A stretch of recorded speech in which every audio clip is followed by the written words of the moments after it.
Hi, my name is Alexander Higgins. This is a possible solution to our political and education problem. In short, this is about our U.S. Constitution, the Bill of Rights, and the other articles in the Constitution. I believe that there should be a standardized Constitution test in the United States. A Constitution test that is broken up into two parts. It's taken at the same time. It's a Bill of Rights section to the Constitution, and there's another part of the test that covers all the other articles that name the various powers of various branches of government, the judicial, the executive, and the legislative branch. People should have to take a test on that thing to graduate high school. They should have to pass the test at 70%. If they want to go to college, they should have to take the test again just to make sure that the first test was not a fluke, and they should have to pass it at 80%. Remember, these are people that are supposed to stand above us in business and in government. They should have to pass a Constitution test. Not only should college people have to pass that test, but also people swearing to defend the Constitution with their life should have to pass it. People in the military and people that are entering into the police force at either the local, state, or federal level should have to pass a U.S. Constitution test. 50 questions on the Bill of Rights, Amendments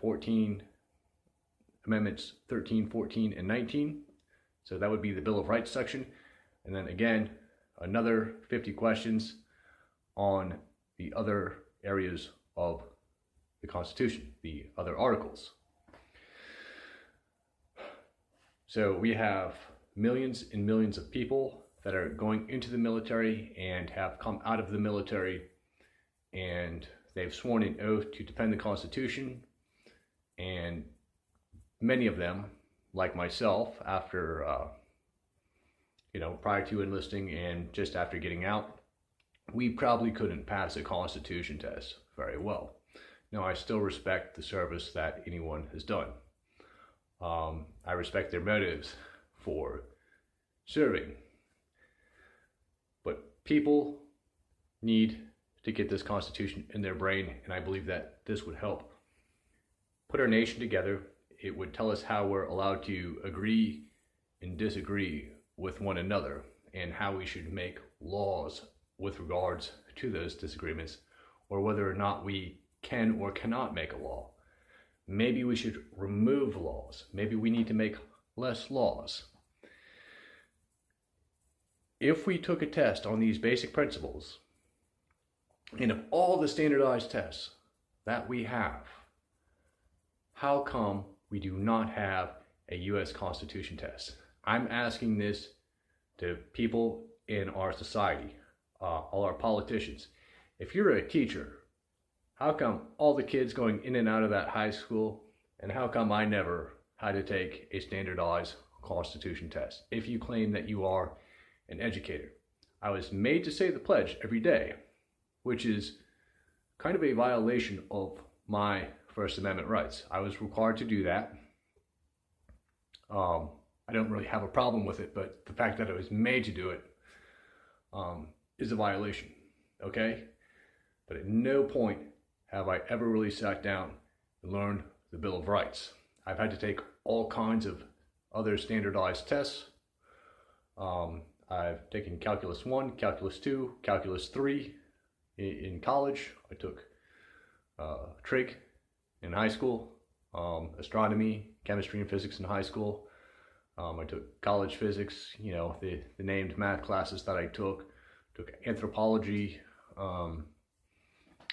I've even taken a political science course, taken Chicano studies, taken drama, theater, art, all kinds of things, but at no point, and also in the military, if you're a general or anyone, or an officer in the military, or you're a police officer, or you're an FBI agent, or you're some other type of federal person. If you've never taken a Constitution test, if you were never required to take one. Like, what are you doing in a position of power over me? Do you even know what a constitution is? How come kids aren't learning this? How come there are politicians in office that might not even know what a constitution is?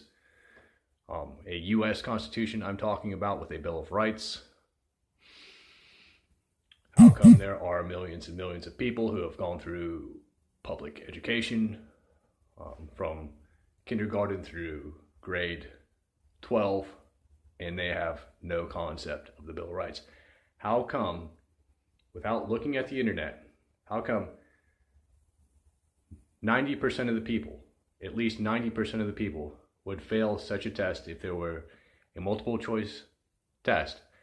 How come so many people of the United States of America, how come 90% of them would fail that test at a grade of 60% or below, when many of them, probably the average grade would be about, I'd say, a 45%. And that's after getting lucky on the guesses, okay? That's with a multiple choice question. That's not a fill in the blanks style of test. So that's my question to, if you're just a normal person, normal civilian in the United States like me now, that's to you, whether you're a serviceman, a policeman, or you're a teacher or an educator, or whatever you may call yourself. If you think things should change and we should have that as a standardized test and wipe out other standardized tests for this Constitution test and wipe out other subjects so that people can study the Constitution, then write your congressman or put a comment down there below. Also, this type of Constitution test would be a pure syntax, Webster's dictionary style of test, meaning that you only use a Webster's dictionary to interpret the meaning of things on the test, and you pretty much get exact quotes from the Constitution as multiple choices. You don't get an alt-right version of the test. You don't get the Black Lives Matter version of the test. You don't get the Republican version of the test. You don't get the left-wing version of the test. You don't get the Christian version of the test. You don't get the Muslim version of the test. You don't get the atheist version of the test. You just get a Webster's dictionary, and it's, here you go.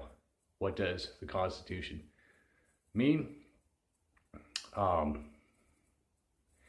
that's about it.